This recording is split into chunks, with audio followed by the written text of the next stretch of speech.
What if I told you that the traders who make the most money don't trade to win? Sounds insane, right? But this is the uncomfortable truth that Tom Hougaard, a former city trader turned high stakes trading psychologist, discovered the hard way. Every beginner enters the market chasing wins. They want to be right. They want to beat the market. They want to win more often than they lose. But almost no one survives the game with that mindset because they were never taught the most important skill in trading: how to lose well. You've probably heard that most traders lose money. That's true. But why do they lose? Not because of bad systems, not because they didn't study enough, not because they didn't have the right indicator or strategy. They lose because they never developed the mental strength to handle losing. That's the real failure, because every trader, no matter how skilled, will lose money. That's part of the game. Loss is not a flaw in trading. It is the design of trading. But most people treat every loss as a proof they're doing something wrong. They panic. They doubt. They spiral. And that emotional reaction becomes their downfall, not the loss itself. Tom was once like most traders: intelligent, technical, passionate, desperate to win, and he still blew up. Again and again. Until one day, after a six-figure loss, he stopped trying to win and started learning how to lose. That was the turning point. That's what this video is about. We're going to take you deep into the psychology of elite-level trading. Not the theory, not just tips and tricks, but the inner war that every trader faces. How to manage your fear when money's on the line. How to train your nervous system to act calmly under stress. How to trade through drawdowns, losing streaks, and doubt. How to stop measuring your worth by your win rate. How to stop needing to win and start executing like a pro. The real goal of trading. Everyone wants freedom. But what they don't realize is that freedom doesn't come from money. Not in this game. It comes from emotional control, from the ability to trade well, even when things feel awful. That's what Tom learned. That's what we'll learn together. Before we begin, write this down and tape it to your monitor. I am not my P&L. I am my process. Say it out loud, because this video isn't just about trading better. It's about becoming someone who can survive the markets and yourself. So, if you're ready to see what really separates the 10% from the 90%, if you're done chasing hype, signals, and fast wins, and you're ready to see losing not as failure, but as a path to mastery, then buckle up. Because in this world, the best loser wins. Lesson 1.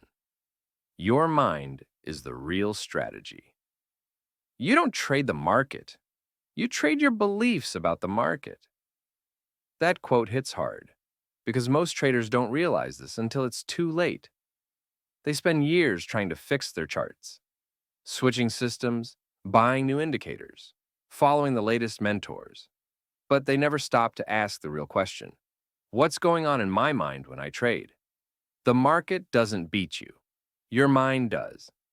Let's be brutally honest. The market is chaotic, but it's fair. It doesn't know who you are.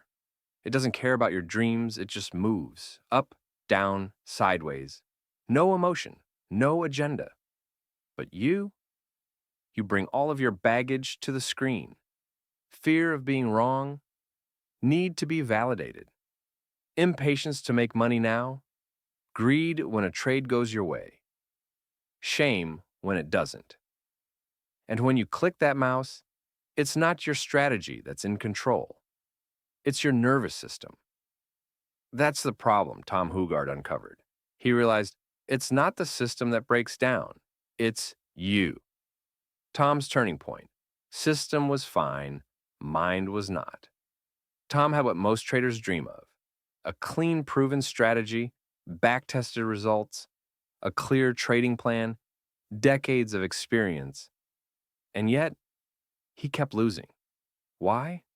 Because his emotions hijacked his process when it mattered most. He'd deviate from plans, chase entries, cut winners, and double down on losers.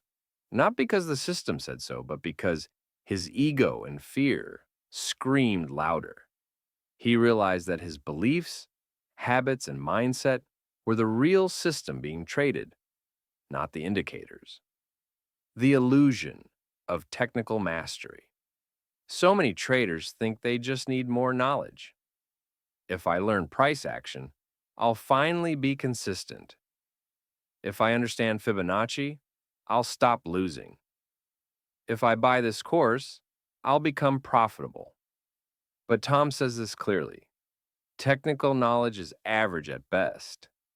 Mastery of myself is what makes the difference. He spent over 10 years trying to outsmart the market. But the turning point came when he stopped treating the market as the problem and started treating himself as the project. The shift from market obsession to self-observation. Tom began observing his thoughts like he observed charts. He stopped asking, what setup is forming? Where's the resistance? And started asking, what emotion am I feeling right now? Am I trading my plan or my insecurity? Is this trade coming from discipline or desperation? That shift, simple but profound, is what separates a hopeful trader from a self-aware one.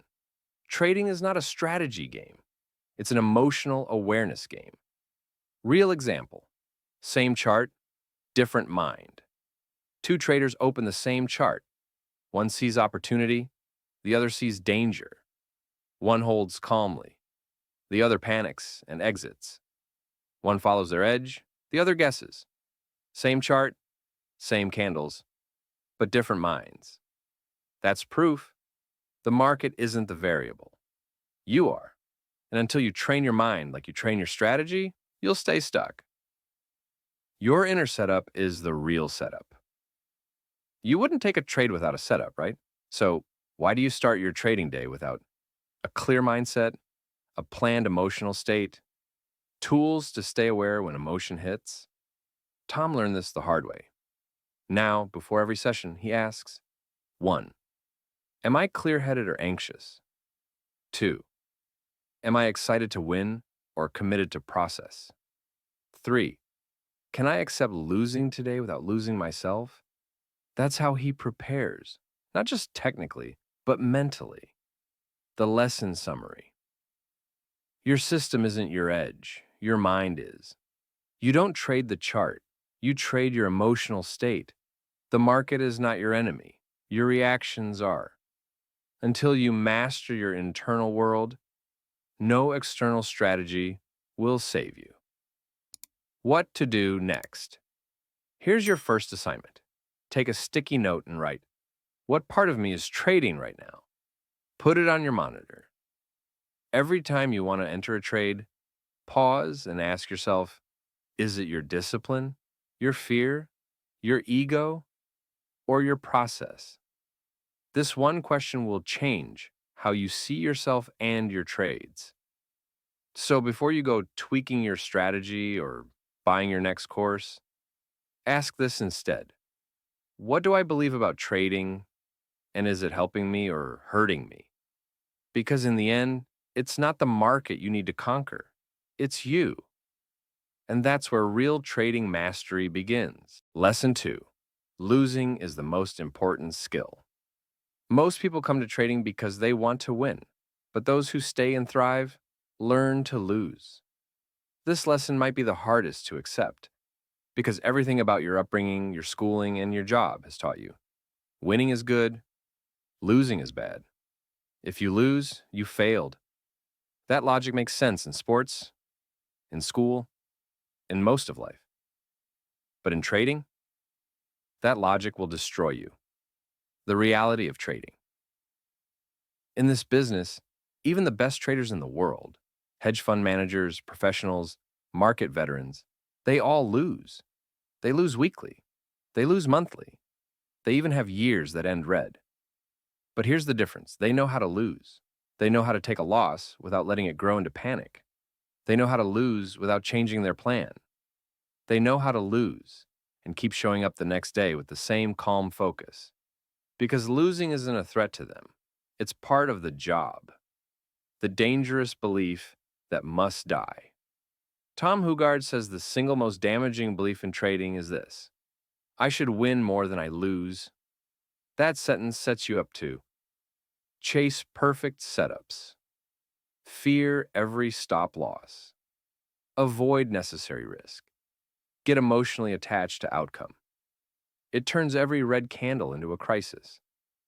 And eventually, it forces you to break your rules just to feel like you're winning again. But what if you change the belief? What if you said instead, I should lose regularly and do it well? Now every loss is not a failure, it's a data point. It's an acceptable cost for participating in the game. Tom's own story, a $127,000 education. Tom shares his breaking point, a 127,000-pound loss in one day.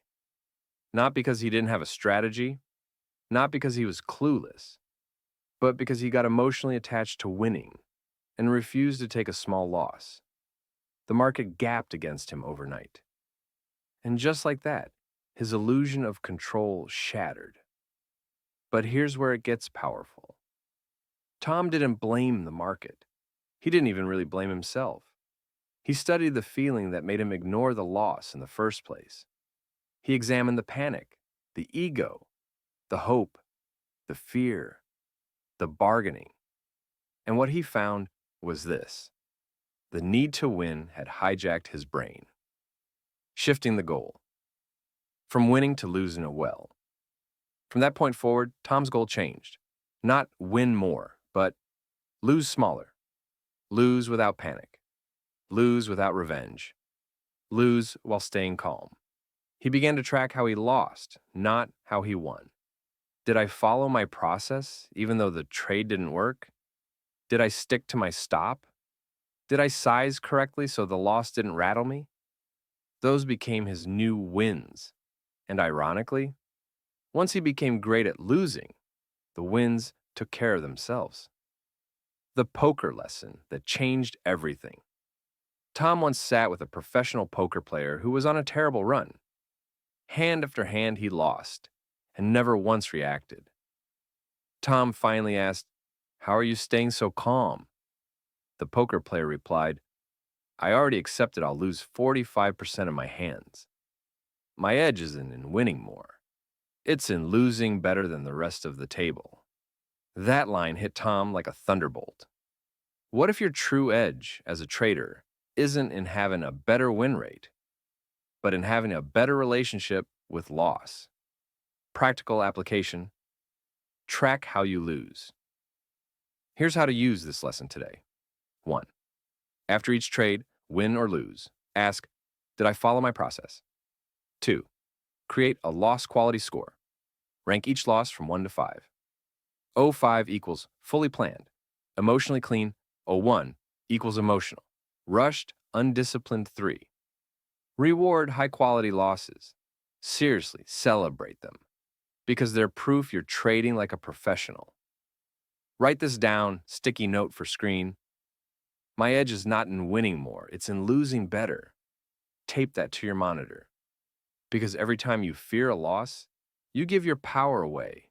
But every time you embrace it, accept it, execute through it, you level up. So the next time you take a loss, pause. Don't ask, what went wrong? Ask, did I lose like a professional or an amateur? That one question will separate you from the 90% of traders who are still chasing the fantasy of constant wins. Because in this game, losing isn't failure. Losing badly is. And when you learn to lose well, you've already won. Lesson 3. Pain brings clarity. Most traders come to the market to escape pain, only to discover that pain is the teacher they actually needed. This lesson may be the most emotionally raw so far, Because we've all been taught to avoid pain. We're told pain is bad. Pain is weakness. Pain means something went wrong. But in trading and in life, Tom Hougaard discovered something deeper. Pain, when handled properly, doesn't break you. It wakes you up. The problem? We don't know how to handle emotional pain. Think about it. You lose a trade. Your body tenses. You get stopped out. You feel stupid. You miss a winning move. You get frustrated and chase the next one. Every time something painful happens in trading, you react. Sometimes with panic, sometimes with anger, sometimes with denial, but rarely with clarity. Why? Because we've never been taught how to sit with pain. Pain isn't the problem. It's the shortcut. Tom realized that most traders lose not because of bad strategies, but because they run from pain the moment it shows up. He puts it plainly. Pain is the shortcut to clarity. It shows you exactly what you believe. If a loss devastates you, it shows you are overattached to the outcome. If a drawdown sends you into a spiral, it shows you built your identity on winning. If missing a trade makes you overtrade, it shows you fear missing out more than you value process. Pain reveals the truth you're hiding from. Tom's radical solution: practice pain on purpose. This part may shock you. Tom created what he calls loss therapy. Here's what he did. Every Sunday, he would fund a small $500 account. And by Friday, he aimed to lose all of it. Not through random gambling, but by taking valid setups with absurdly high position sizes, guaranteeing blowups. Why? To rehearse the feeling of loss, to experience the pain, so it stopped surprising him. He said this training changed everything. Before this exercise, a single loss could ruin his mood for days. He'd try to get back at the market. He'd act from emotion. After this exercise, losses were just events, not personal attacks. His emotional recovery dropped from 3 days to 30 minutes. Revenge trading almost vanished. He desensitized himself to pain. And as a result, he finally became dangerous. Why this matters. The truth about trading stress. Here's what most people don't understand. Your body and brain can't tell the difference between emotional pain and physical threat. To your nervous system, a losing trade can feel like you're about to die. Heart rate spikes, breathing shortens, hands tremble, tunnel vision kicks in. That's not you being dramatic. That's biology. And unless you deliberately train your nervous system to handle that stress, your instincts will betray you every time. Pain versus drama. Now listen closely to this distinction Tom makes. Pain is clean.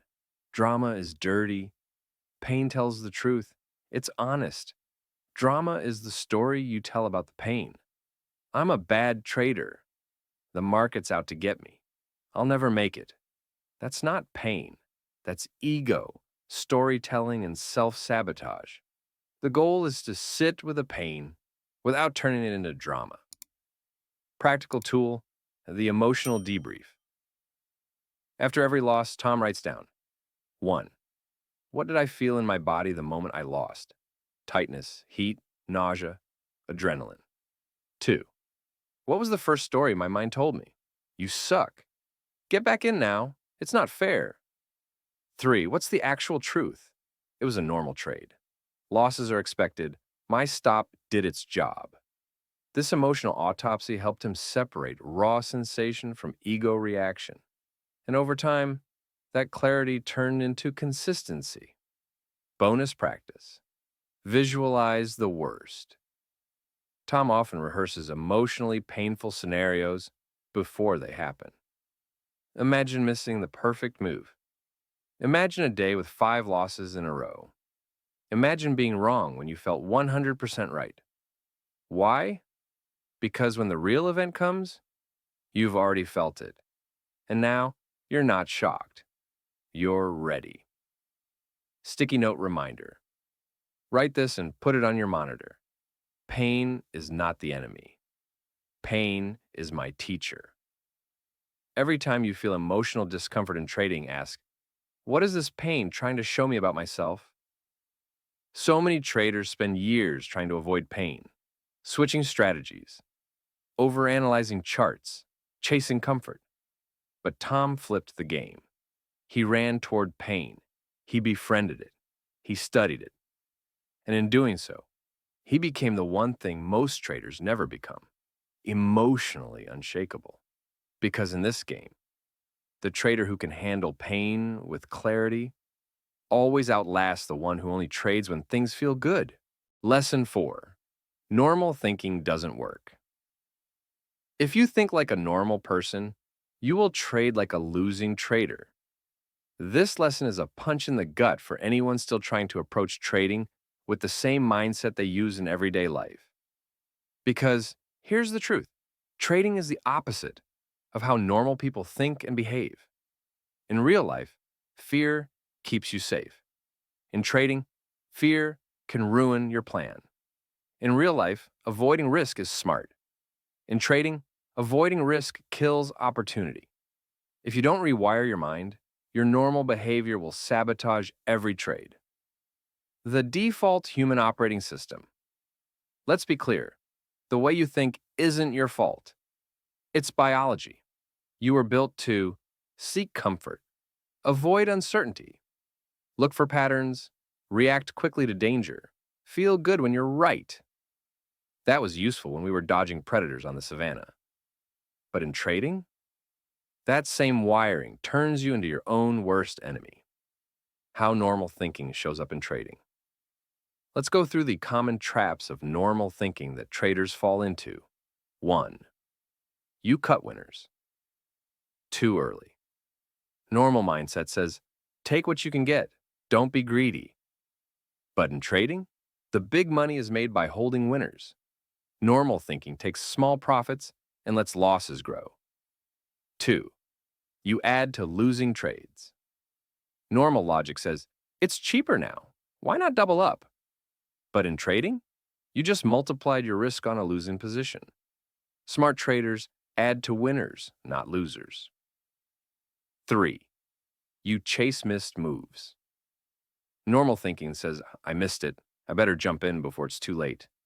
But chasing a move that already ran is how most retail traders get trapped. 4.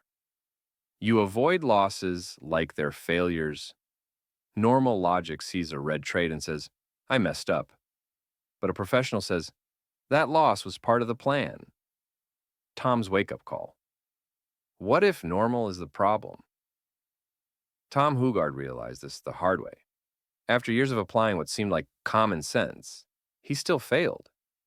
He journaled trades with textbook setups that failed, not because of the system, but because his normal responses kicked in. He got scared and exited early. He got hopeful and held losers. He got frustrated and overtraded. His normal brain couldn't handle market logic. So he stopped trying to trade like a human and started training like a contrarian. The trader's mind must be rewired. Tom writes that success came when he started doing the opposite of his emotional urges. Feel scared? Stay in the trade. Feel excited? Step away. Feel the urge to click? Pause. See a perfect setup? Ask, is this emotion or signal? He trained himself to treat normal urges as warning signs, not green lights. The poker analogy: anti-normal behavior. Think of professional poker players. They're masters at acting against their impulses. They fold when they're excited. They bluff when they're weak. They bet big on boring hands. Why? Because success requires thinking like the minority, not the crowd. Same with trading. If you think like 90% of traders, you'll get 90% of their results. From instinct to intention. Let's be real. Your instinct will always try to protect you. Your job as a trader is to learn when that protection is misguided. Tom started asking himself, does this decision feel comfortable or correct? If it felt comfortable, he questioned it. If it felt uncomfortable but correct, he leaned in. That's the trader's edge. Not doing what feels right, doing what's needed. Practice tool, the pause before you click. Drill. Tom developed a 60-second delay system on his platform. Before placing any trade, he had to. 1. Stand up. 2.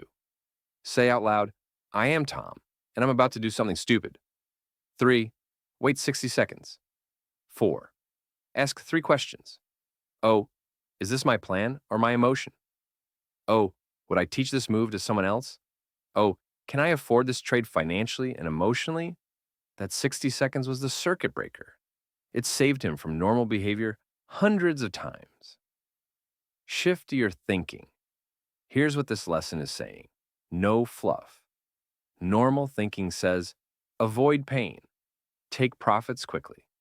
Cut losses late. Trade what feels right. I want to be right. Trading thinking must say, accept pain, let profits run. Cut losses early. Trade what's in your plan. I want to execute well. Sticky note for this lesson. If it feels normal, pause. Normal is the losing path. Put that where you can see it, because every moment you sit down to trade, your old habits want to take over. Tom Hougaard didn't succeed by being smarter than everyone else. He succeeded by realizing that his default way of thinking was the enemy. He rewired his mind. And now you can too. Because in trading, thinking like everyone else is a shortcut to failure. But thinking like a trader, intentionally, calmly, and against emotion, is your key to freedom. Lesson 5. Charts can't save you. I used to believe the next setup would fix me. The next chart pattern, the next breakout, the next signal. But they never did. Let's get something clear. Charts are not the answer. Not on their own. Not without discipline. Not without a stable mind behind the mouse. This lesson is about the lie we've all been sold. That mastering price action will make us rich. That more indicators will give us an edge. That the chart is the key to our success. But, as Tom Hougaard discovered after 2 decades in the markets, the chart is just a mirror. It reflects the trader behind the screen. The illusion of technical mastery. Let's walk through what most traders do when they struggle. 1. They lose money. 2. They change indicators. 3. They add new tools. 4. They switch from candlesticks to Heikin-Ashi to Renko. 5. They try a new YouTube strategy or buy a course. They spend months, sometimes years, searching for the perfect charting method. But the whole time, they ignore the real problem. Their behavior, their psychology, their emotional patterns. Tom's toolbox. The setup overload. Tom admits he once chased chart perfection. He used Bollinger Bands, MACD, Gann angles, Elliott wave theory, Fibonacci retracements, RSI, pivot points, market internals, volume spread analysis, and on and on. And guess what? None of them made him consistent. Not because the tools were useless, but because no tool can save you when you're emotionally unprepared to use it correctly. The problem isn't the chart, it's the trader. Here's the hard truth. You don't exit early because the chart told you to. You don't revenge trade because the price action demanded it. You don't miss entries because of indicators. You do those things because of fear, impatience, ego, hope, frustration, and no chart setup, no matter how advanced, can fix those emotional reflexes. Real example. 2 traders, same setup. 2 traders see the same chart. A clean breakout, perfect support zone. High volume confirmation trader. A enters calmly, manages risk, and exits based on plan. Trader B hesitates, chases, over-leverages, panics, and exits at the worst possible time. The difference wasn't the chart. It was the mind interpreting it. That's why Tom says, you don't trade the chart, you trade your nervous system. Trading the chart versus trading your emotions. Here's the critical shift. Most traders believe the chart is the authority, but Tom discovered that the real trade happens before you even click. It happens in your expectations, emotional state, self-talk, level of calmness or urgency. In other words, your inner chart shapes how you see the outer chart. And if your inner world is messy, anxious, or chaotic, you'll project that chaos onto the candles. Why so many smart traders still lose? Tom has worked with highly intelligent clients, engineers, doctors, PhDs, software developers. They know how to read complex data, but they still lose money. Why? Because trading isn't about intelligence. It's about emotional execution. And no level of technical knowledge can compensate for emotional fragility. What actually makes you consistent? Tom realized consistency doesn't come from having the best chart reading skills.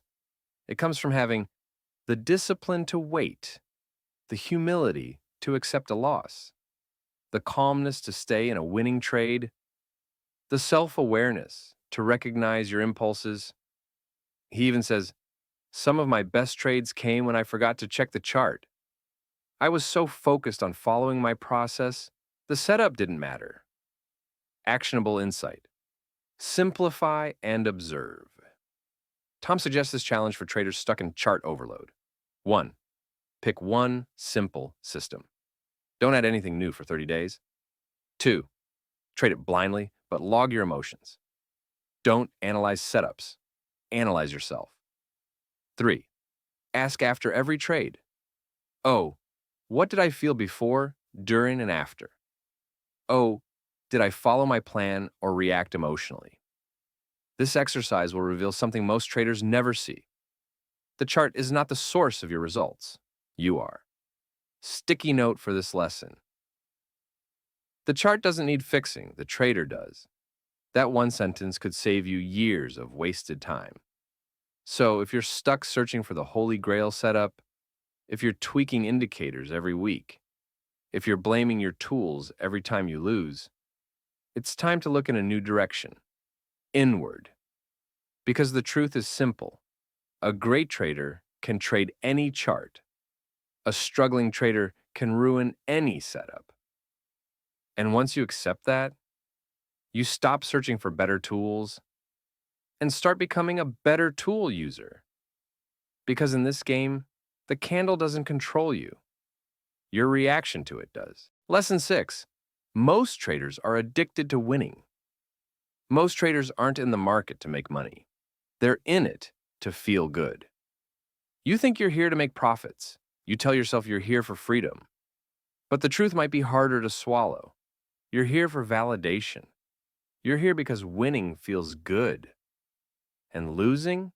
It feels like rejection, like humiliation, like you're not good enough. Tom Hougaard realized that behind most losing traders is an emotional addiction, not to money, but to being right. Why winning feels so good. When you win a trade, something happens in your brain. A hit of dopamine, a sense of pride, a story that says, you're good at this. That little win lights up the same brain region as gambling, sugar, and social media likes. And the more you win, the more your brain craves that feeling again. It's not about logic anymore.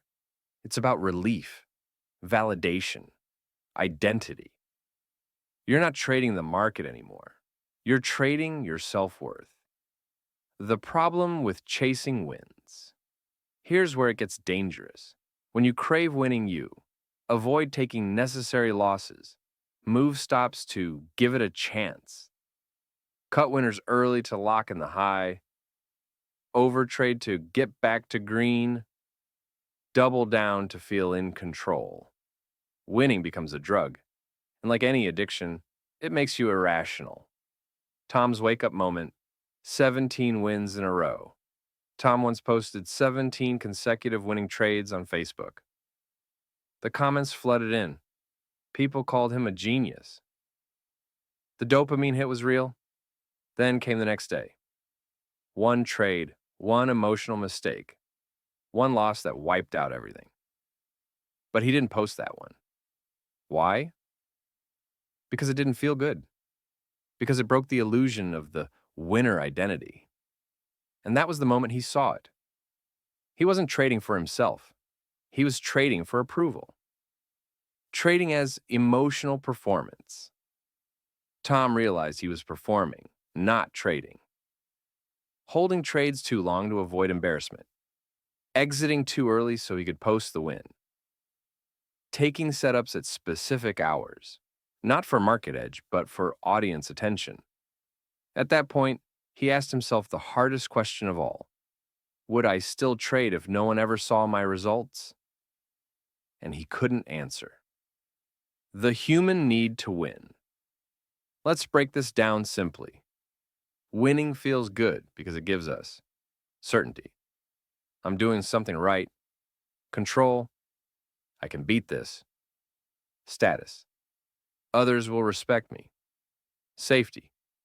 I don't have to face shame today. But here's the dark side.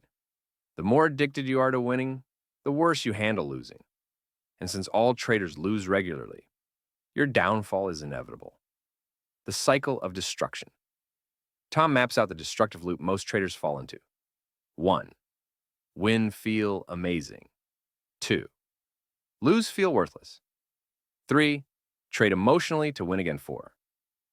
Overtrade, force setups. 5. Lose bigger. 6th spiral. Sound familiar? It's not bad trading that causes this. It's bad identity attachment. The shift. From winning to executing. Tom's transformation began when he changed his goal. Not to win, but to follow process. Not to feel good, but to be present and detached. He even changed how he spoke. Not I won, but the trade worked. Not I lost, but the setup failed. This shift protected his mind from being defined by results. And the irony? Once he stopped needing to win, he started winning more. Action steps for breaking the addiction. 1. Audit your reasons. Ask yourself, am I trading for results or identity? 2. Delay your reaction to wins. Don't celebrate or post about them. Just record them and move on. 3. Reward clean losses. If you followed your system and lost, write, I executed well today. 4. Practice losing on purpose. Like we discussed earlier, simulate loss until it no longer defines you. Sticky note for this lesson. I don't need to win, I need to trade well. Put that on your screen, let it detox your mindset. Because when you lose the need to be right, you gain the ability to trade with power. Tom Hougaard says, the desire to win is the most dangerous addiction in trading. Not because winning is bad, but because when you need it, you'll trade for emotion, not for edge. And the longer you chase that feeling, the more you sabotage the very thing you came here to do. Because in this game, the one who stops needing to win becomes the one who wins the most. Lesson 7. You are not your P and L. Every time I looked at my profit and loss, I wasn't just seeing numbers. I was seeing my worth. This lesson may be the most freeing of all if you truly absorb it. Because one of the biggest traps in trading is the belief that when I win, I'm smart. When I lose, I'm dumb. When I'm green, I'm a good trader. When I'm red, I'm a failure. We build our entire identity around the numbers. But here's the truth. Your P and L is not a mirror of who you are. It's just a reflection of the outcome of a trade, not your value as a person or your long-term potential as a trader. The emotional roller coaster of outcome-based identity. Most traders live in a fragile emotional loop. Win a trade, feel powerful. Lose a trade, feel ashamed. Big profit, confidence surge. Losing streak, collapse in self-esteem. And so, their mood, discipline, and decisions start rising and falling with their account balance. That's not trading, that's emotional roulette. And that's exactly how Tom felt for years. Tom's identity crisis, the numbers, became his name. There was a time when Tom's entire self image was based on performance. He branded himself as a trader. He wore trading themed clothes. He even drove a car with the license plate TRADER1. But then came the losing streak. One bad month, then two, then three. Suddenly, the car felt fake. The clothes felt like a costume. The identity felt like a lie. Because when your worth is built on being the winner, every loss feels like an attack on who you are. Separating self from result. Tom had to unlearn the identity addiction. He started asking, what if I am not my result? What if I'm just the operator of a system? Nothing more, nothing less. What if the trade worked or didn't, but that doesn't say anything about me? He started saying, the system is in a drawdown instead of I'm failing. He rewired his language to rewire his brain. Because how you speak about your results shapes how you experience them. The emotional freedom of detachment. The moment Tom separated himself from the numbers, something shifted. He wasn't reactive anymore. He wasn't trying to prove anything. He wasn't trading to get back to normal. Now he could. Lose without spiraling. Win without ego. Execute without drama. He had become what all professional traders eventually become. Emotionally flat, process-focused, calmly detached. The performative trader versus the professional. There are two types of traders. One, the performative trader, needs to prove they're smart, feels crushed by red days, chases winning streaks, posts their trades for attention, quits when results shake their identity. Two, the professional trades setups, not ego, accepts losses without shame, doesn't need to be right, only consistent, sees the P&L as information, not judgment. Which one are you becoming? Practical shifts you can make today? Here are 3 simple things Tom did to break his identity attachment. 1. Change how you speak about trades. I followed my system, not I nailed it. That setup failed, not I messed up. 2. Review trades without judgment. Look at outcomes as data, not verdicts on your intelligence or future. 3rd, shift your focus from P and L to process. Ask, did I execute well? Was I calm? Did I stay within plan? If the answer is yes, even on a losing day, you won. Sticky note for this lesson. I am not my P&L. I am my process. Repeat it until you believe it. Because when you no longer let your results define you, you become unshakable. You're not the green or red numbers on your screen. You're not your last trade. You are not your worst mistake. You are not your best day either. You are the one who shows up, the one who executes, the one who learns. The P&L is temporary, but your discipline, detachment, and mindset, those are permanent. And when you stop tying your identity to your trades, you unlock a level of freedom and performance that only the top 1% ever reach. Because in this game, the trader who stops needing to prove who they are becomes the one everyone else tries to copy. Lesson 8, the curse of patterns. We see what we want to see in charts, and we call it a strategy. Let's start with a question. How many times have you looked at a chart and said, that's a head and shoulders, that's a bull flag, that's a triple bottom, and you believe the pattern would work because it's worked before. But then the market does the opposite. The pattern fails. You lose money, and you feel confused, frustrated, maybe even betrayed.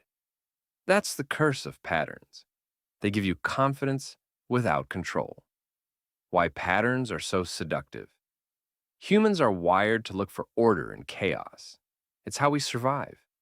We hear rustling in the bushes and assume it's danger. We notice faces in clouds.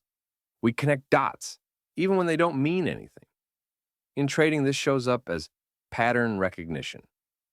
A rising wedge, sell. A double bottom, buy. A breakout candle, go all in. But Tom Hougaard makes a critical point. Just because you see a pattern doesn't mean it's real. And even if it's real, it doesn't mean it will work this time. The psychology behind pattern obsession. Here's the deeper issue. You don't just see patterns because they're there. You see them because your brain wants certainty. You want to believe that price will behave predictably. You want to believe you have control. You want something to rely on when money's on the line. So when a chart looks like a past winner, you convince yourself, this one will work too. But often, that belief is not based on facts. It's based on hope and emotional memory. Tom's eye-opening moment. Tom shares a story of a textbook bullish pattern, clear breakout, confirmation candle, strong volume. He went all in. It failed instantly. The next day, he rechecked his journal and found that the same pattern had failed 4 out of the last 5 times in that exact context. But his mind only remembered the win. His brain filtered reality to support what he wanted to see. That's the curse. Patterns don't just reflect price. They reflect your bias. Pattern addiction, a false sense of control. Most traders build their identity around pattern mastery. They have folders of screenshots. They chase perfection in entries. They obsess over backtests of chart formations. And it's not wrong to study. But here's the trap. When you rely on patterns alone, you give up critical thinking. You become a chart robot, not a decision maker. And when the pattern fails, you don't know what to do. Because your plan wasn't based on risk. It was based on assumption. What professionals do differently. Professional traders see patterns too, but they don't trust them blindly. They ask, what is the context of this pattern? Where's the volume? What's the larger market doing? How many times has this failed recently? How do I manage my risk if I'm wrong? They don't worship patterns. They use them as one piece of a much bigger puzzle. What to do instead of blind pattern trading. Here's how Tom recommends breaking free from pattern obsession. 1. Track your own pattern accuracy. Instead of assuming a double bottom works, go through your journal. What's your personal win rate on that setup? What context makes it work best? 2. Always use risk management. No pattern is a sure thing, so treat every setup as a probability, not a prediction. 3. Trade the setup, not the picture. Don't enter because it looks right. Enter because it fits your rules, your risk parameters, and your market context. The painful truth about pattern failure.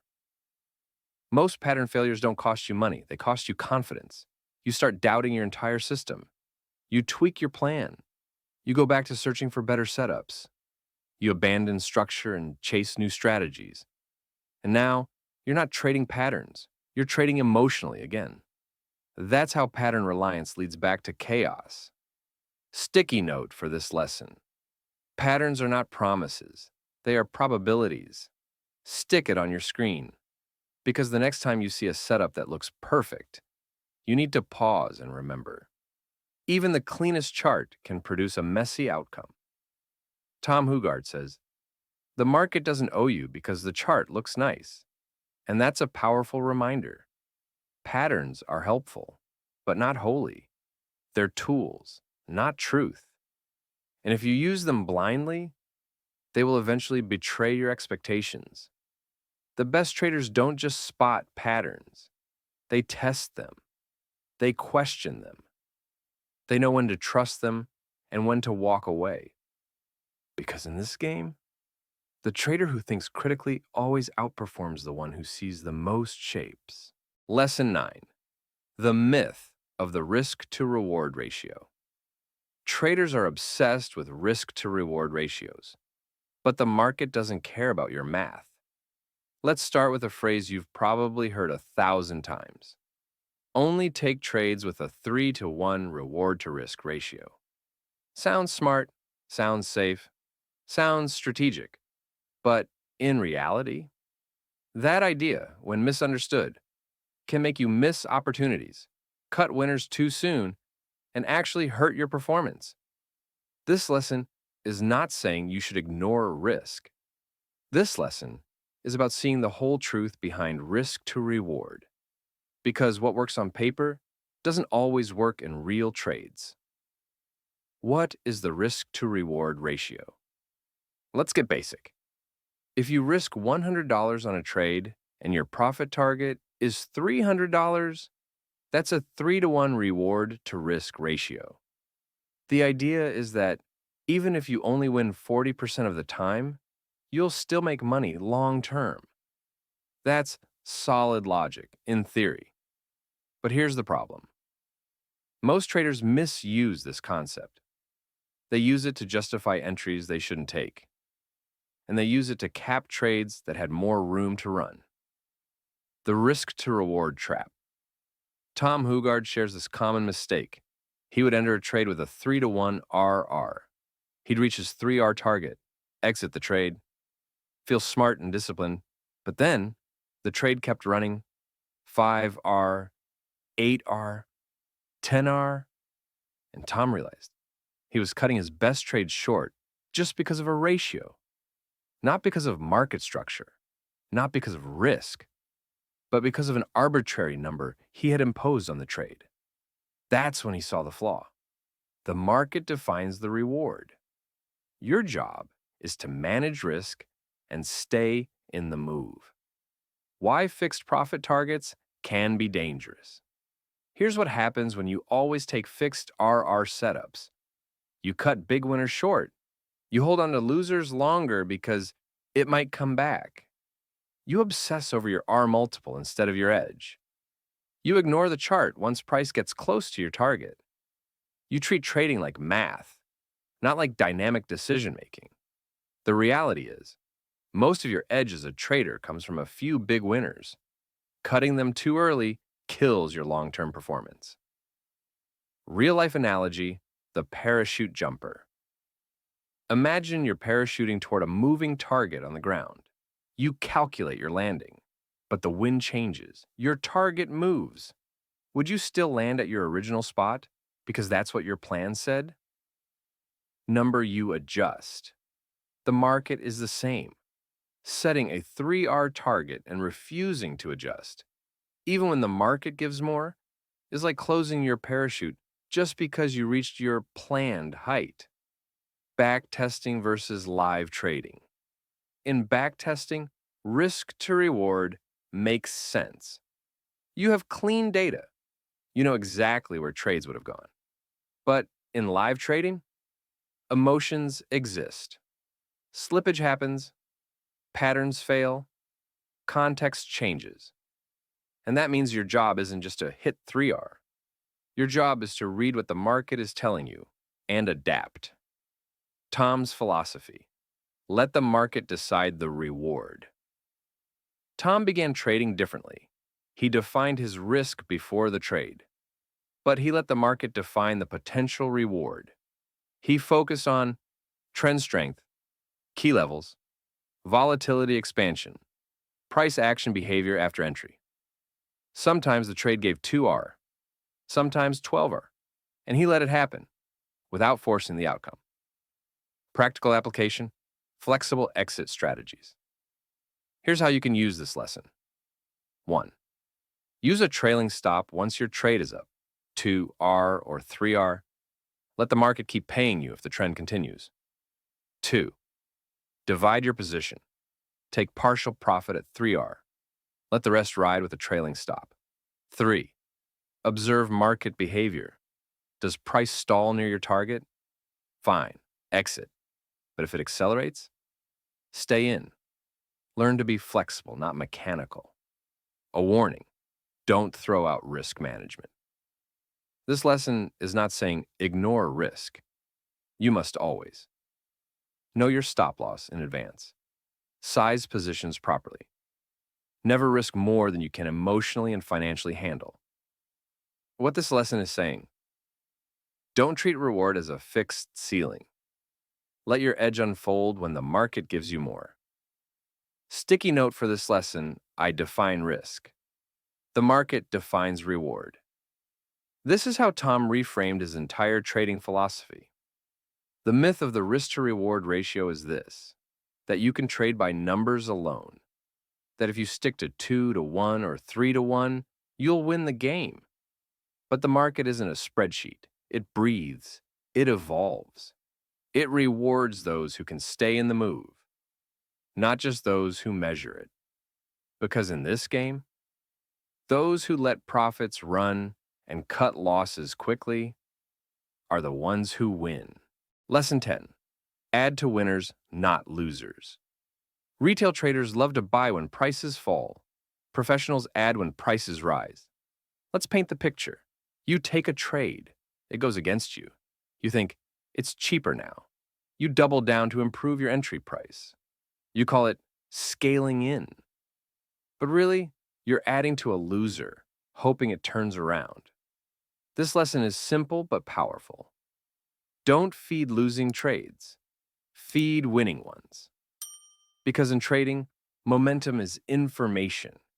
And if a trade is going your way, that's the market rewarding you. That's when you double down, not when you're bleeding. Why traders add to losing trades? Let's be honest, it feels logical. Price is cheaper now, so I'll get a better average. It's oversold. It has to bounce soon. I was early, I'll just build the position. This is how most amateurs think. But here's what's really going on beneath the surface. You're trying to avoid being wrong. You're trying to save the trade. You're trying to fix a mistake while inside the mistake. That's not strategy. That's emotional defense. The real cost of adding to losers, when you average down into a losing trade, your risk gets bigger. Your emotional stress skyrockets. You ignore your stop. You're tied to hoping the market turns instead of reacting to what it's doing now. Tom warns, adding to losers turns one mistake into many. It's a multiplier of regret. Flip the logic. Winners deserve more capital. Let's reframe it. When a trade is moving in your favor, it means you read the market correctly. Your thesis is working. Momentum is behind you. You have edge plus confirmation. This is the moment smart traders think, if the market is proving me right, I'll reward that. So instead of adding when they're scared, they add when they're calm and in control. Not to fix a loss, but to amplify a win. Tom's philosophy, reward, winning behavior. Tom doesn't just manage trades. He uses them as feedback loops. If a trade is working, that's the market saying, yes, you were right. Keep going. If a trade is not working, the message is, nope, let it go. Don't fight me. Tom learned to treat winning trades like they deserved more attention, more patience, and yes, more capital. Because if you want to be in sync with the market, you have to align with its feedback. Real example, scaling into strength. Tom once entered a short on the DAX futures. The trade started working almost immediately. Instead of exiting too soon, he added at logical pullbacks. His final size was 3 times his original entry. And when the trend rolled over completely, he had his biggest trade of the quarter. Why? Because he trusted strength. He added to confirmation, not contradiction. What adding to losers says about you. If you're constantly adding to losing positions, it may signal deeper issues.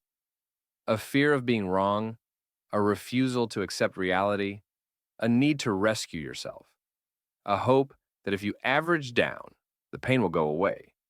But the pain doesn't go away. It compounds, emotionally and financially. Tom says, adding to losers isn't just bad math. It's an emotional surrender to the need to be right. Practical steps for scaling right. Here's how to add to winners the smart way. 1. Pre-plan your add zones. Decide in advance where you will add, only if the trade is in profit and momentum is still strong. 2. Use partial adds. Don't double your size at once. Add 25 to 50% of your position at each level. 3. Only add in clear trends. Don't scale in choppy ranges or unpredictable markets. Scale when direction is clear and confirmed. 4. Tighten stops. As you add, protect your capital as your exposure increases. Sticky note for this lesson. Don't add to problems, add to solutions. Stick this where you can see it, because every time you feel the urge to save a bad trade, ask yourself, am I managing risk or managing my ego? Tom Hougaard flipped the script on the most common trading behavior. Most people add to their losers and exit their winners early. But professionals? They cut their losers fast and feed their winners with confidence. Because in this game, the goal isn't to avoid losses, it's to ride the rare trades that go the distance. And that's only possible when you stop rescuing the bad ones and start building on the good ones. Lesson 11. Your brain was built for survival, not trading. You think you're making logical decisions, but really your brain thinks it's trying to keep you alive. Here's something nobody tells you when you start trading.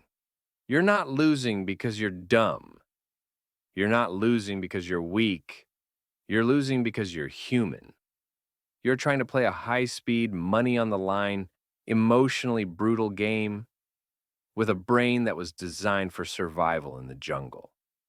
The truth? Your brain is 200,000 years old, and it hasn't caught up with the idea of electronic markets, candlesticks, or stop losses.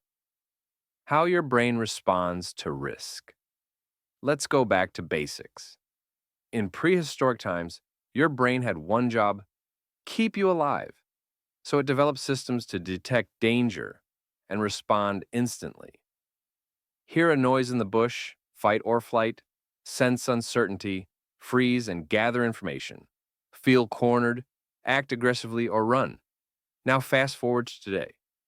You open your laptop, you see a candle shoot down. Your position goes red. Your brain doesn't see just a red candle. It sees danger, loss, threat. Act now. And that's when it takes over. The hijacking begins. Fight, flight, or freeze. When you're in a trade that starts to go wrong, your body reacts the same way it would if you were being attacked. Your heart rate spikes, your breathing becomes shallow, your vision narrows, your judgment collapses. Tom Hougaard shares an experiment he did. Resting heart rate, 65 beats per minute. During a losing trade, 138 beats per minute. That's the same heart rate as if he were running from a predator. Try being calm and rational with a heart pounding in your ears. You're not trading the market, you're trading your nervous system. Here's the deeper point. When your trade goes red, you're no longer analyzing the chart. You're reacting to your own biology. You closed too early, not because the setup failed, but because your body screamed, "Get out!" You add to a loser, not because it's smart, but because your brain wants to fix the threat. You hesitate, not because there's no setup, but because fear clouds your judgment. Your ancient brain is running a modern system, and it's short-circuiting under pressure. The trader's brain versus the survival brain. Let's compare two operating systems. Trader brain, stick to the plan. Let the trade breathe. Accept the loss. Risk is part of the game. See the difference? Survival brain, get me out now. Take profit before it vanishes. Maybe it'll come back. Don't give up. Risk is death. Avoid it. Trading success is about overriding your default programming, not with motivation, but with training. What Tom did to retrain his brain. Tom didn't just read psychology books. He treated trading like a mental performance sport. And just like athletes train under pressure, he trained himself to stay calm in chaos, breathe through red candles, sit with discomfort instead of reacting to it. He used tools like meditation, simulation under emotional pressure, journaling real-time feelings, rehearsing worst-case scenarios. The goal? Desensitize his nervous system to the fear of loss until it became just data. The science of overcoming fear. Tom points to neuroscience here. The amygdala, the fear center in your brain, is hypersensitive to uncertainty. But when you expose it to the same stress over and over, it calms down. It learns, this isn't a lion. This is just a trade. The more you sit with the discomfort without reacting, the more your prefrontal cortex, the logical part of your brain, stays in control. And that's when trading becomes execution, not survival. Why traders from chaotic backgrounds struggle more. Tom also references research. Traders who grew up in unstable or traumatic environments often have overactive amygdalas. Children of divorce, people from volatile homes, those who experienced early emotional instability.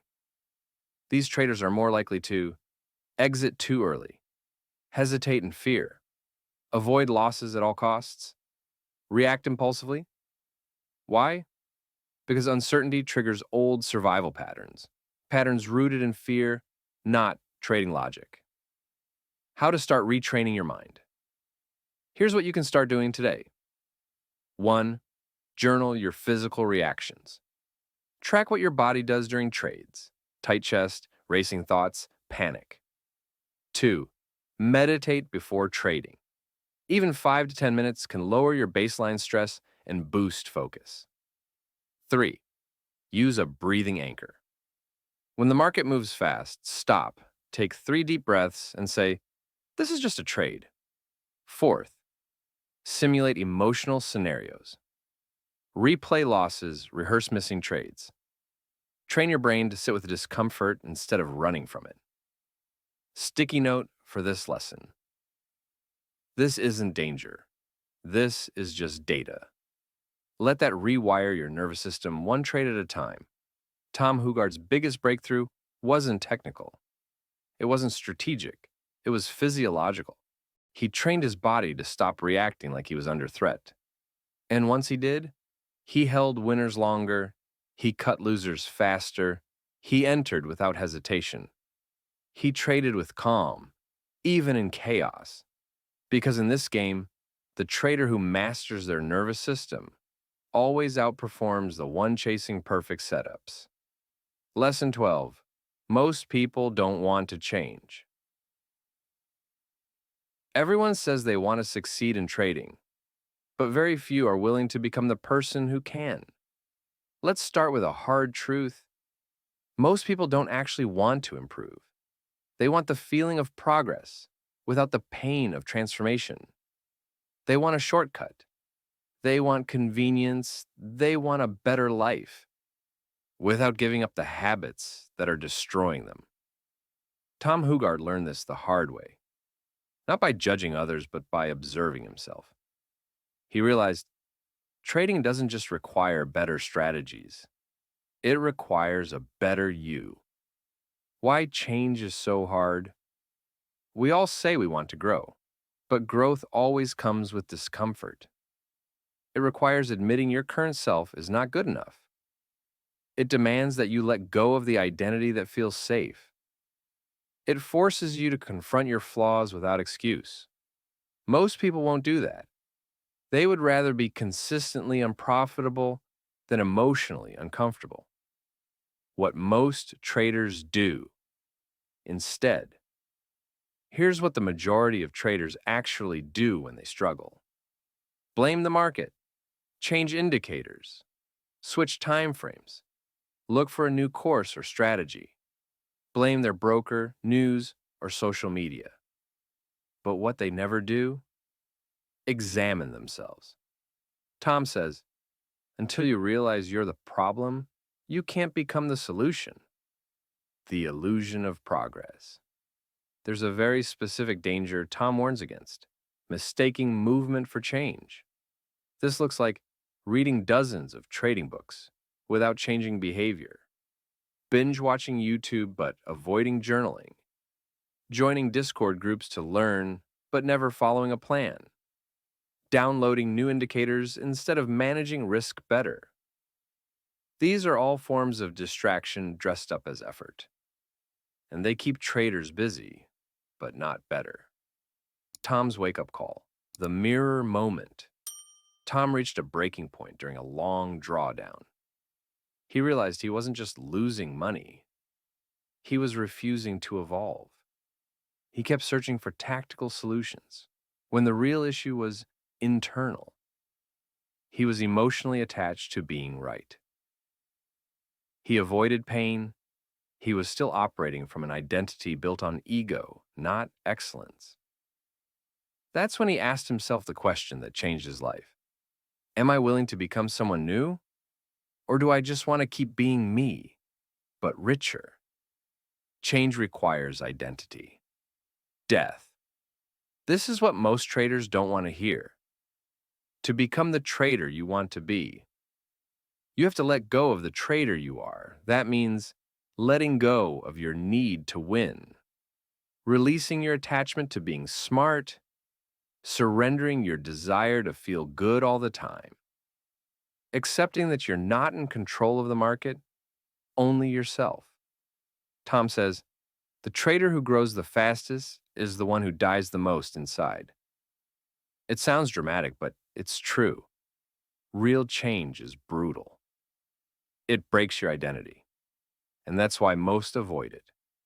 What real change looks like. Tom outlines what actual transformation looks like. 1. Journaling your emotions daily, even when it's painful, especially then. 2. Following your rules on red days, no matter how much you want to deviate. 3. Letting a winner run past your comfort zone, even when your brain screams to exit. 4. Not trading at all when you're emotionally off, even if you feel the itch. These acts seem small, but they are evidence of a changing mind. A mental shift that signals growth. Tom says there's one sentence that shows you're finally serious about change. I don't care how it feels. I care if it's right. When that becomes your compass, not emotion, not ego, not outcome, you've crossed over into professional thinking. Sticky note for this lesson. I want to grow more than I want to feel good. Put that on your screen. Because every time you're tempted to avoid the hard thing, remember, that moment is the change. Ending this lesson. Change in trading is not just about systems, tools, or education. It's about evolution. You cannot stay the same and expect different results. You cannot cling to your current habits and magically become consistent. Tom Hougaard became successful not by finding the best setup, but by becoming the kind of man who could handle the setup. And you can too, but only if you're willing to trade your comfort for your transformation. Because in this game, the trader who wants to grow more than they want to feel safe is the one who wins in the end. Lesson 13, trade through the slumps. Slumps are not just part of trading. They are the test that separates survivors from tourists. Let's get real for a minute. Every trader will go through a slump. Not if, but when. A brutal drawdown. A losing streak that makes you question everything. A stretch where nothing works. No setup, no plan, no instinct. And here's the truth. Slumps don't break your system. They break you. Unless you learn to trade through them, intentionally, consciously, and with resilience. You won't last in this game. What a slump feels like, you know the feeling. You take a loss, then another. You stop trusting your plan. You hesitate. You skip trades that end up winning. You take revenge trades that lose. Your confidence evaporates. You start Googling new strategies at 2 a.m. You wonder if you're just not cut out for this. Tom Hougaard has been there many times. And he says, the slump is not a sign to quit. It's the moment to decide who you're going to become. Why slumps hurt so much. Slumps feel personal, but they're not. They hurt because they shake your sense of control. You followed the rules and still lost. You did everything right, but the market disagreed. You tried harder and got punished. That dissonance creates emotional chaos. Your brain screams, "This isn't fair. I'm failing." Maybe this was all luck. But none of that is true. Slumps are not evidence of failure. They're a feature of probability-based systems. The nature of trading systems. Tom emphasizes something most traders ignore. A good trading system still has losing streaks. Even the best strategies in the world, used by professional funds, can have 10, 15, even 20 losses in a row. And yet they keep going. Why? Because they understand this law. Probability plays out over hundreds of trades, not a handful. But the average trader gives up by trade number 5. Tom's slump, the worst month of his life. Tom shares about his worst trading month, 19 consecutive losses. Every trade that followed the rules, but still failed. A system that had worked for years, now in the red. Doubts creeping in. Maybe I've lost my touch. But here's the detail that matters most. He kept trading. He showed up the same way on trade 20 as he did on trade 1, and trade 21, and so did number 21 and number 22. The system hadn't changed. Only his ability to withstand pain had been tested.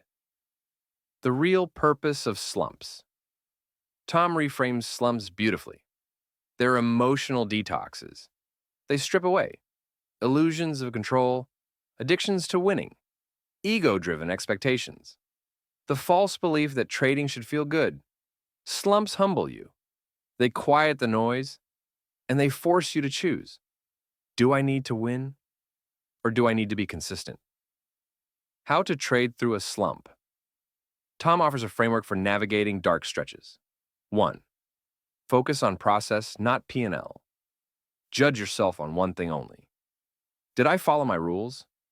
If the answer is yes, it's a win, regardless of outcome. 2. Trade smaller. Reduce size if you need to, but don't abandon the system. Staying engaged is key. 3. Increase awareness, log everything, not just trades, but emotions, urges, doubts. This builds emotional immunity. 4. Don't go strategy shopping. Changing systems mid-slump is like switching planes mid-air. Trust the process you built during clarity, not the feelings you have in despair. The slump is the gateway to mastery. Tom says, you don't grow as a trader when everything works. You grow when it doesn't, and you keep going anyway. That's where emotional resilience is born. Not in green weeks, but in red months. Every trader you admire has gone through slumps. The difference is, they didn't quit when things got ugly. Sticky note for this lesson. I follow my system, especially when it hurts. Tape that to your screen. Because the voice in your head will try to convince you to abandon ship when the pain sets in. That's when you remind yourself, this slump isn't breaking you. It's building your ability to stay. Most traders never make it past their first major slump. They give up. They chase new systems. They disappear from the game quietly. But the ones who win, they do the boring, beautiful, brutal thing. They keep showing up. They execute. They hold the line because they understand the most important lesson of all. Slumps don't end when you feel better. They end when you outgrow them. And in this game, the trader who trades through the pain becomes the one who never has to trade from pain again. Lesson 14. Slumps are psychological, not strategic. The biggest mistake traders make during slumps is assuming their strategy is broken. 9 times out of 10, it's not. Let's start with something that might make you pause. Most slumps are not caused by bad setups. They're not caused by the market changing. They're not even caused by bad luck. They're caused by you, by your reaction to the losing, by your doubt, by your impulse to fix what's not actually broken. This lesson is a psychological gut check because it's not about better entries. It's about better mental endurance. What actually happens during a slump? Here's how it usually plays out. 1, you have a few losing trades. 2, your confidence drops. 3, you start questioning your edge. 4, you begin tweaking your rules. 5, you trade safer. You hesitate, skip valid setups. 6, you start missing winners. 7, you overcorrect and revenge trade. 8, you spiral deeper. Sound familiar? This isn't strategy failure. This is psychological contamination, the brain's default response to loss. Let's look at it from a biological level. Your brain hates uncertainty. When you win, everything feels right. When you lose, your brain searches for a reason, something to change so it doesn't happen again. That's survival instinct. It's primitive. But in trading, that instinct leads to destruction because you're trading a game where losing is normal. If you expect to win every time, you're fighting the very nature of the business. Tom's example. When his system was fine, but he wasn't. Tom shares a period where his win rate dropped from 58% to 42% over 2 weeks. His strategy hadn't changed. The market hadn't gone wild. But he was tweaking everything: entries, exits, timeframes. He started hesitating on his A-plus setups. He passed on trades that matched his plan. He jumped into low-probability trades just to feel active. And the deeper he fell, the more he changed the system, which only made things worse. Until finally he stopped and asked himself, is this a strategy slump or a self-trust slump? The real battle: self-trust versus strategy. Tom says slumps are almost always a loss of emotional discipline, not a loss of edge. Because here's what people forget. The market has no idea what your last trade was. It doesn't know you're in a slump. It doesn't care about your pain. It's just moving. But you bring the last 5 losses into your next trade. You tighten stops too soon. You bail early to avoid another red one. You adjust targets based on feelings, not facts. And that's when your results collapse. Not because the system failed, but because you did. What professionals do in slumps. Tom learned from institutional traders who handled slumps very differently. They expected them. They stayed detached. They kept risk the same. They reviewed performance without emotional storylines. They didn't change systems during stormy weeks.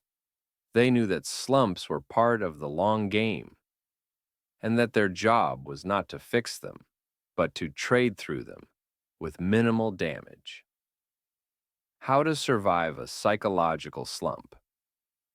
Here are Tom's steps for trading through the mental fog of a slump. 1.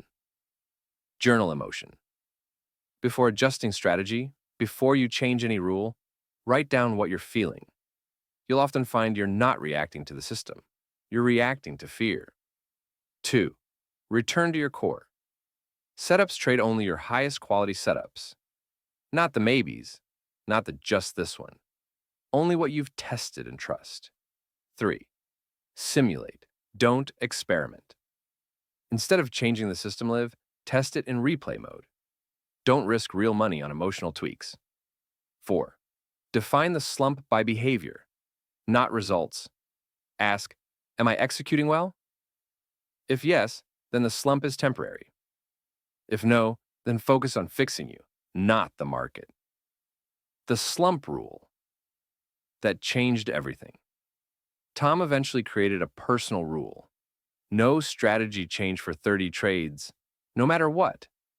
That one commitment forced him to stay consistent, to collect enough data, to stop reacting emotionally. And every time he honored that rule, the slump ended. Not because the system improved, but because he stopped making it worse with doubt. Sticky note for this lesson. My system doesn't need fixing. My emotions do. Let that sentence be your anchor in the storm. So many traders destroy their edge, not because it stops working, but because they abandon it too early. They confuse discomfort with dysfunction. They see normal losses as signs of failure. They throw out systems that were fine because they weren't fine emotionally. But trading mastery means accepting this truth. Slumps are part of the cycle. They test your psychology, not your system. And in this game, the ones who trade through doubt without destruction are the ones who build accounts that last. Lesson 15. Rituals keep you grounded. Every chaotic trade I've ever taken happened on a day I didn't follow my routine. This lesson is subtle, but powerful.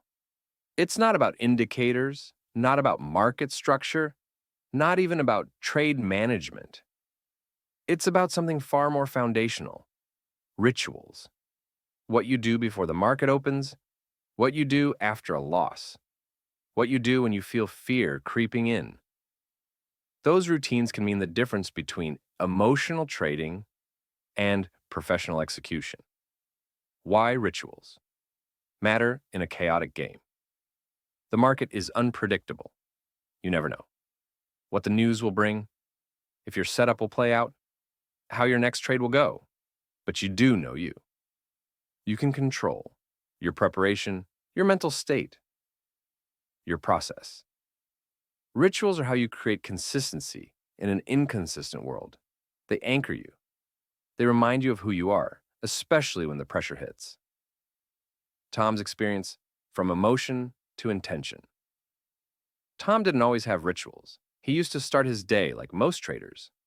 Wake up, check charts immediately, react to the open, enter a trade in the first 10 minutes, spiral from there. But then came a stretch of heavy losses, not because of bad setups, but because he was emotionally unprepared. That's when he asked himself, what if I started trading like an athlete? With discipline, with preparation, with ritual. The birth of a daily routine. Here's what Tom began doing every morning, before even opening a chart. 4:45 a.m., wake without an alarm. His body knew the rhythm. No chaos, just intention. 5 a.m., meditation in silence. Not for spirituality, for emotional stability. To slow down his mind before the storm.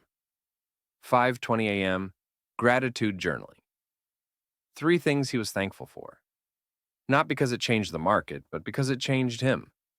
5:30 a.m., trade review, no judgment. He looked at the prior day's trades with one lens.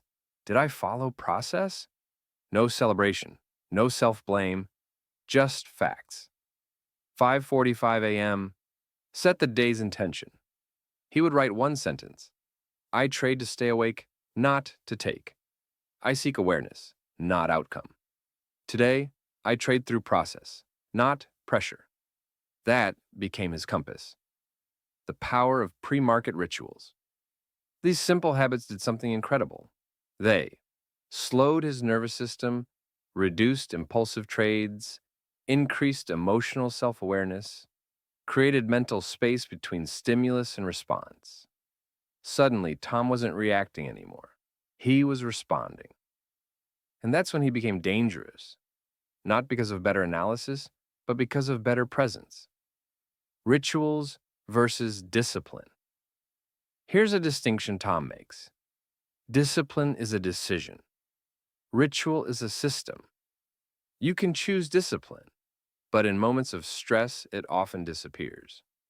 Ritual, on the other hand, is automatic. You do it whether you feel good or bad. You follow it because it's you. You don't have to think. You just act. That's why rituals outperform willpower in the long run. The days without ritual. Tom documented something fascinating in his journal. Every day he skipped his routine, he overtraded, he chased setups, he broke his rules, he lost more and felt worse. The chart was the same, the market was the same, but he wasn't. His mindset wasn't anchored, and it showed. Build your own ritual. Start small. Here's how to begin crafting your own stabilizing routine. 1. Pick 2 to 3 morning anchors. These could include 5 minutes of breathing, writing down your trading rules, reading a past journal entry, visualizing your ideal execution mindset. 2. Define your trading intention. Write a one-sentence mantra. Example, today, I trade for precision, not profit. 3. End your session with reflection. Don't just close your laptop. Ask, did I follow my system? What emotions came up? What did I learn about myself?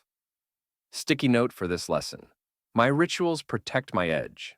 It's not just the system. It's the mindset that executes it. And rituals create that mindset. In a world of flashing candles, economic news, and emotional chaos, your best weapon is rhythm. Tom Hougaard learned that performance comes from predictability, not from predicting the market, but from predicting himself. And he built that predictability through rituals. Because in this game, the trader who controls the chaos inside always handles the chaos outside. Lesson 16, practice losing on purpose. You fear losing because you've never trained for it. So I did the unthinkable. I made myself lose again and again. Let's stop right here. Most traders spend their entire careers trying to avoid losses, trying to escape pain, trying to figure out the market so they never have to suffer again. But what if that's the exact reason they keep failing? What if the problem isn't losing, but that you've never learned how to lose well? Tom Hougaard did something no trading course will ever teach you. He practiced losing deliberately, not to punish himself, but to rewire his relationship with pain. And it worked. Why you fear losing so much? Let's be honest. It's not just the money that hurts when you lose a trade. It's the meaning you attach to it. I'm not good enough. I knew I shouldn't have entered. I'll never get this right. I'm falling behind everyone else. The loss itself is often manageable, but the emotional storm that follows, that's what breaks most traders. And Tom realized, I wasn't afraid of losing money. I was afraid of the feeling of losing. So he set out to face that fear, intentionally, repeatedly. The exercise weekly loss therapy. Here's what Tom did. Every Sunday, he funded a small $500 account. His goal?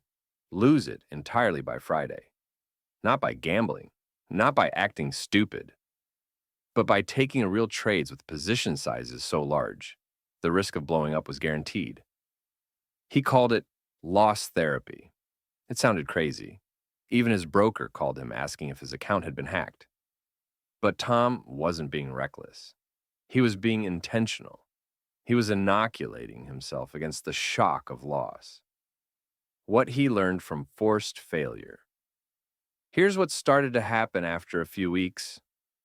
He stopped flinching when a trade went red. He no longer checked his account 20 times a day. He didn't feel shame when his stop got hit. He began treating losses like normal events, not emergencies. He tracked it in his journal. Before loss therapy, emotional pain after loss, 8 out of 10. Time to recover from a bad trade, 3 to 4 days. Likelihood of revenge trading, 67%. After 6 weeks. Emotional pain after loss, 3 out of 10. Recovery time, 30 minutes. Revenge trading likelihood, 12%. The results were undeniable. The science behind it. This isn't just mindset stuff. It's neuroscience. When you expose your nervous system to the same stimulus repeatedly, it adapts. Firefighters get used to danger. Surgeons get used to pressure. Soldiers get used to chaos. Why should traders be any different? Tom says, every loss used to feel like a crisis. Now it feels like feedback because he had trained for the pain. The real point of the exercise. Let's be clear. Tom wasn't trying to teach his brain to enjoy losing. He was teaching it to survive it, to stop treating loss as trauma, and start treating it as information. Every losing trade became a representative, a psychological push-up, not for his strategy, but for his emotional stamina. And the more stamina he had, the more he could sit inside the discomfort and trade like a pro. The unshakable advantage.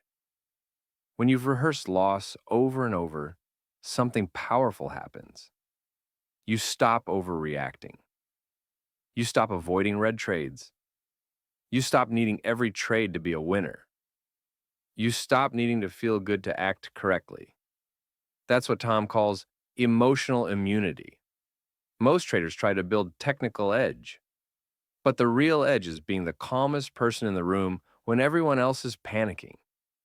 Try this modified exercise. Yourself.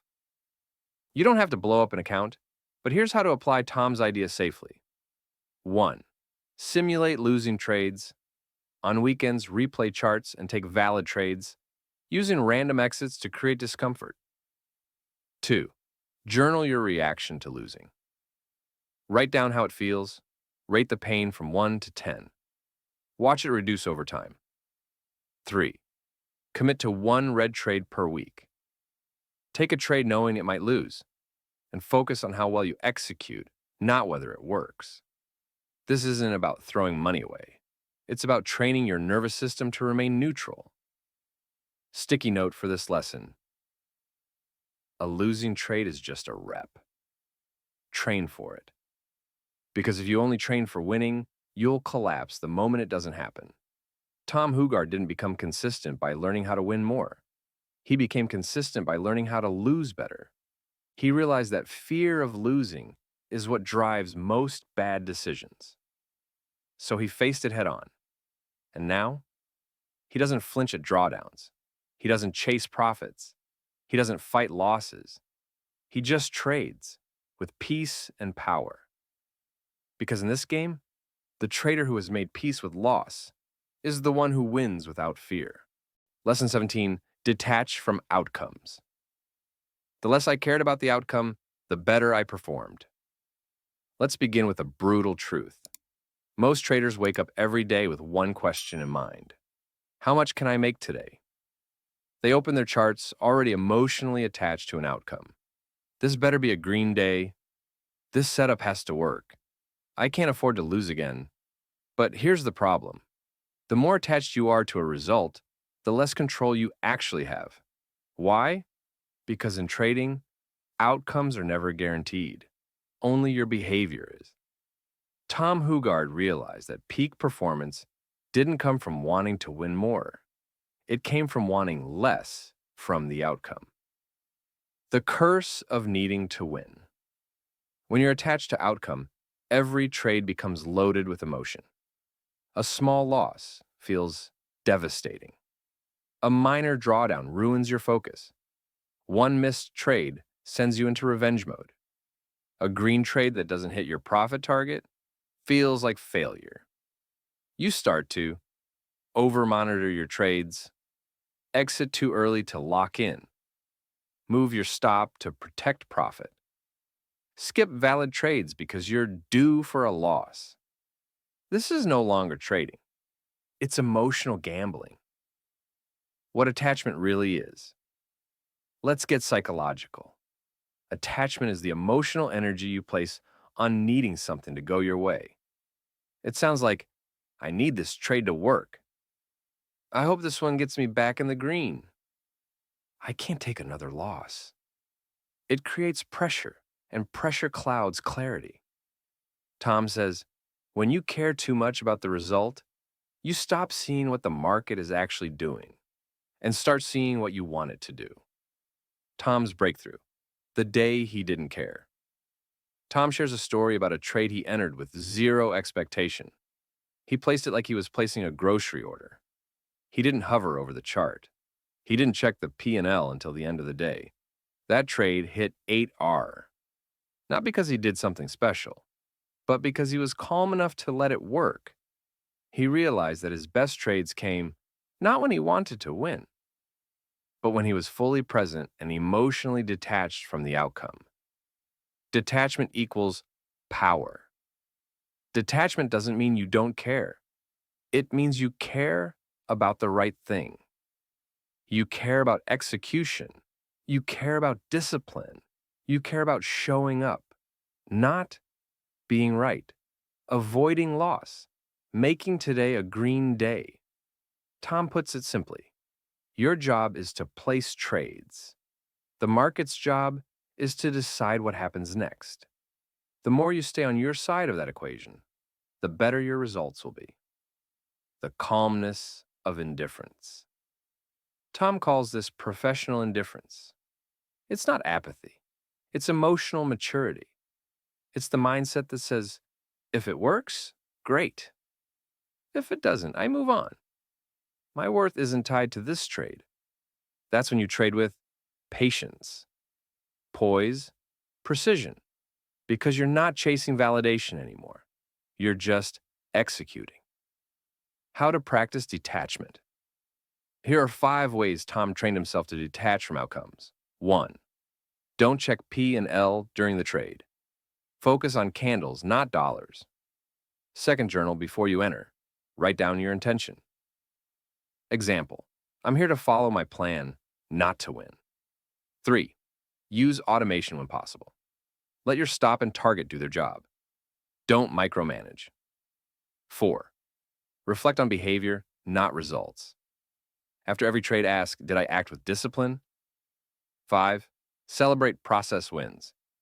Did you hold through discomfort? That's a win, even if the trade didn't pay. Sticky note for this lesson, outcome is not my job. Execution is. Put this somewhere visible every day you trade. Tom Hougaard didn't become consistent by caring more. He became consistent by caring differently. He stopped chasing green days. He stopped obsessing over wins. He stopped treating trading like a slot machine. And he started treating it like a craft. One built on calmness. One built on patience. One built on doing the right thing, regardless of the result. Because in this game, the less you need to win, the more likely you are to win. Over and over again. Lesson 18. Embrace the boredom. Nobody warns you that the real enemy of a professional trader isn't fear. It's boredom. Let's talk about something that sounds harmless, but destroys more traders than volatility ever could. Boredom. When you think of failure in trading, you probably picture huge drawdowns, emotional breakdowns, revenge trades, fearful exits. But Tom Hougaard discovered something far sneakier. It's not the intense moments that ruin most traders. It's the quiet ones.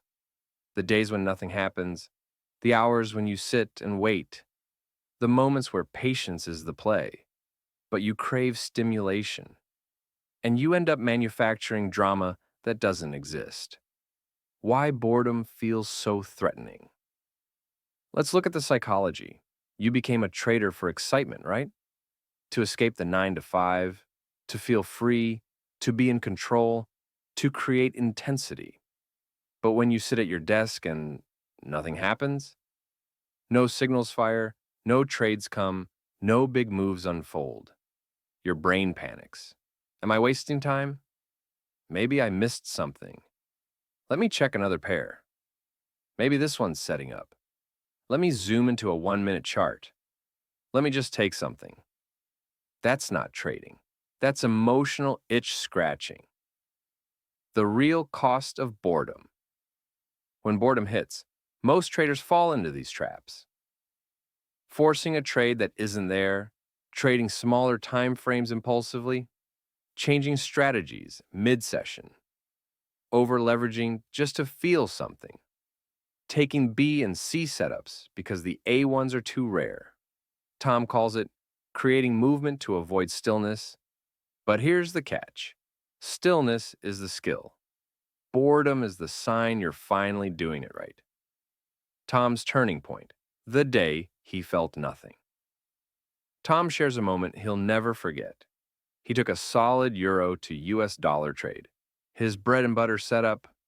It hit target, paid well, played out exactly as planned.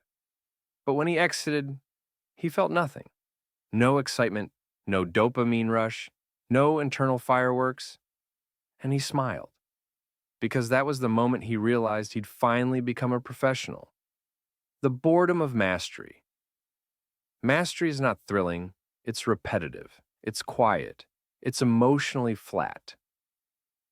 Same setup over and over, same process, every day, same risk management rules, same journaling habit. It's not sexy, it's not dramatic, it's not viral YouTube content, but it's real trading. The ones who win long term aren't chasing emotion, they're managing it. Why your brain craves drama. Your brain is a novelty machine. It wants stimulation, it wants activity, it wants feedback. When it doesn't get those things from the market, it tries to create them. That's when you abandon your plan, enter early, exit late, doubt your rules. Just try something new for fun. Tom says, boredom is when your discipline either hardens or dissolves. How to embrace the boredom. Tom offers a framework to turn boredom into a weapon. 1. Expect it before every session. Say, I will likely sit here for hours and do nothing, and that's success. 2. Celebrate non-trading days. If no setup appeared and you didn't trade, log it as a 10 out of 10 performance day. 3.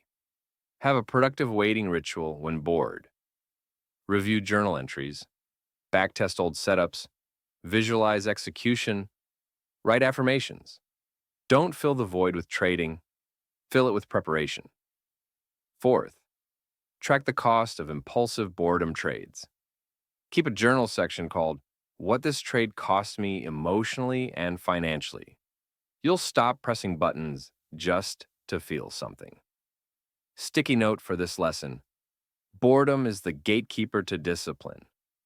Most never get through the gate.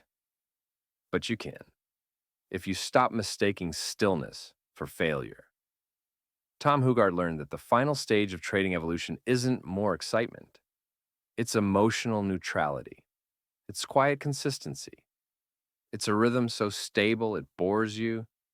And when you learn to sit with that boredom without acting out, you unlock a level of power few ever reach. Because in this game, boredom isn't the enemy. It's the final boss. Beat it, and the game changes forever.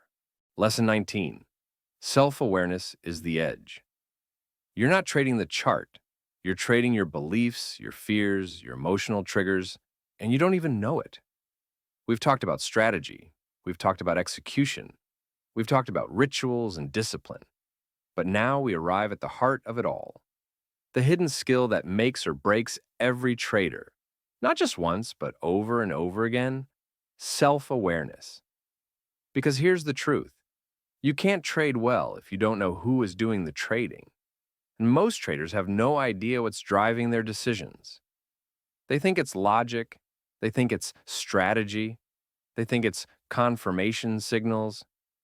But Tom Hougaard says, it's almost always emotion disguised as logic. What self-awareness actually means in trading. Let's define it plainly. Self-awareness means recognizing your emotional state before it hijacks your decisions, noticing patterns in your behavior and reactions, knowing your triggers, FOMO, anger, overconfidence, fear of loss, being able to pause and ask, what part of me is making this decision right now? This isn't soft psychology. This is survival strategy. Because if you can't see your own mind at work, it will control you. Tom's realization, the patterns weren't in the market. Tom noticed something powerful when he began journaling, not just his trades, but his feelings around them. He found that his entries were early when he felt rushed in life. He held losers too long when he had unresolved frustration outside trading. He cut winners short when he felt undeserving of success. He overtraded after emotionally draining conversations with family or friends. In other words, his trading wasn't just influenced by charts. It was a reflection of his inner world. And once he started paying attention to that world, his performance changed forever. Self-awareness is a performance multiplier. Think of it like this. You can have the best system in the world, but if you can't recognize when you're off emotionally, you'll sabotage the execution without even realizing it. That's why Tom says, you're only as good as your ability to notice yourself in the moment. Self-awareness helps you. Pause before pressing the button. Walk away instead of revenge trading. Sit in discomfort without flinching. Recognize the difference between instinct and impulse. The mirror exercise that changed everything. Tom began doing something unusual. He recorded himself trading. Not just the screen, but his face. Then he rewatched it. He noticed pupil dilation when a trade went red, jaw clenching during drawdowns, breathing changes before making emotional decisions. It was like watching a stranger hijack his body. And he realized, if I can't see my reactions in real time, I don't stand a chance at controlling them. That was the moment he stopped chasing better systems and started chasing better awareness. How to build real-time self-awareness. You don't need a therapist or a camera crew. Start with these simple steps. 1. Name the emotion. Before the trade, before you place an order, ask, what am I feeling right now? Write it down. Anxious, excited, tired, angry, bored. Second track, emotional triggers. Keep a journal of events that led to impulsive trades. Look for patterns in your personal life and market behavior. 3. Use the mirror pause. Before every trade, say aloud, is this my edge or my emotion? Just asking the question creates distance. Create an emotional scorecard. After every session, rate impulsiveness 1 to 10, patience 1 to 10, emotional control 1 to 10. Did I follow plan or follow feelings? Review weekly. Tom's journal, emotional autopsy. Tom kept what he called his emotional autopsy notebook. It wasn't about setups. It wasn't about indicators. It was about him. Example entry. Felt invincible after 3 winners. Arrogance led to oversized 4th trade. Market reminded me who's boss. He read entries from exactly 1 year ago every day to spot emotional seasons. That's not trading. That's mental conditioning. And it's what gave him clarity when most were blind. Sticky note for this lesson. I can't trade what I can't see. Start with myself. Put that on your screen. Because the next trade you ruin won't be because of the market. It'll be because of you. And whether or not you saw yourself clearly in that moment. Tom Hougaard says it best. Self-awareness is the edge before all edges. It's the one thing that makes every other tool actually work. You can have the right system, the right risk management, the right entries and exits. But without awareness, you're flying blind with a weapon you can't control. Because in this game, The trader who sees the market clearly wins, but the trader who sees themselves clearly wins forever. Lesson 20. The best loser wins. Winning isn't the goal. Losing better is. You've heard the title. You've probably repeated it in your head. The best loser wins. At first, it sounds like a contradiction, like something a motivational speaker would say to soften the blow of defeat. But for Tom Hougaard, and for every trader who's made it through the fire, it's the core of everything. This is not just a quote. It's a way of trading. It's a way of thinking. It's a way of living. And if you absorb this one lesson deeply enough, you may never look at the market or yourself the same way again. Why we've been trained to avoid losing.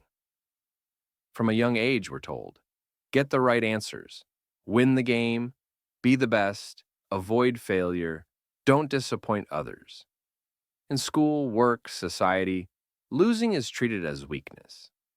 So when we bring that mindset into trading, here's what happens. A losing trade feels like personal failure. A red day becomes shame. A losing streak turns into an identity crisis. But trading isn't school. It's not sport. It's not life and death.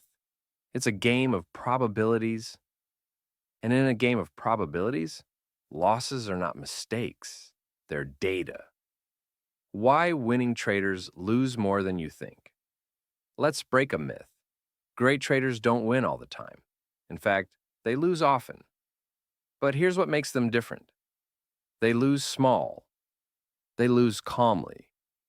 They lose without emotional collapse. And they lose without changing systems, identity, or direction. Tom studied thousands of trades, his own and others. He found something staggering. The most successful traders had nothing in common, except one thing, their ability to lose without flinching. Losing well versus losing poorly. Let's make this distinction clear. Losing poorly looks like increasing position size to win it back, blaming the market, seeking external validation, hesitating after a loss, breaking rules to avoid red numbers. Losing well looks like accepting the loss instantly, logging it cleanly, moving to the next trade, feeling nothing, just following the system. One type builds equity, the other drains it. Tom says, most traders try to get better at winning. Pros get better at losing. What it means to win through loss. Tom's greatest growth came not during winning streaks, but in the painful stretches. The times he journaled with tears in his eyes. The weeks when nothing worked, but he kept trading. The moments when he wanted to walk away, but didn't. That's where resilience was born. That's where professionalism was forged. Because winning doesn't teach you how to trade. Losing teaches you how to trade. And losing well teaches you how to win. The emotional skill of mastering loss. Tom eventually developed a mindset most traders never reach. He didn't fear red candles. He didn't react to losing trades. He didn't doubt himself after bad days. He didn't shrink when the market punished him, because he had trained his nervous system to understand this is part of the process, not emotionally, not intellectually, but viscerally. He had rehearsed losing so many times that when it happened live, it was just another trade. Your new relationship with losing. Here's how to begin becoming a best loser.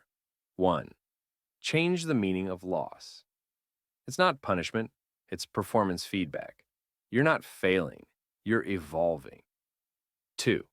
Create loss rituals. Every red trade, log it, rate your execution. Write what you do differently, then let it go. 3. Track your emotional response to loss.